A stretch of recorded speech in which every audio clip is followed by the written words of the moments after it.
இந்த நேரத்தில் ஒரு பஸ்ஸை கூட விட முடியல. ஒரு பஸ்ஸை கூட விட்டானே ஓட்டு போடுங்க. 1000 வாங்கிட்டு மறுபடியும் 1000 வாங்கிட்டு மறுபடியும் ஓட்டு போடுங்க.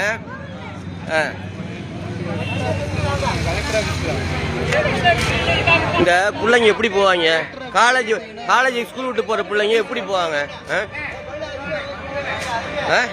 இந்த பிள்ளைங்கெல்லாம் எப்படி போகும்? இந்த பொம்பளைங்க பிள்ளைங்கெல்லாம் வீட்டுக்கு போகிறது எப்படி போகும்?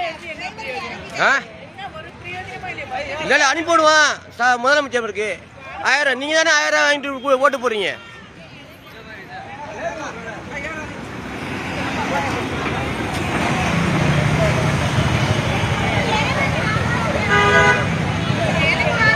பாருங்க இந்த பொம்பளை பிள்ளைங்களாம் எப்படி தவிக்குது, எப்படி ஊருக்கு போக தெரியும். ஒரு பஸ்ஸை கூட விட்டானே.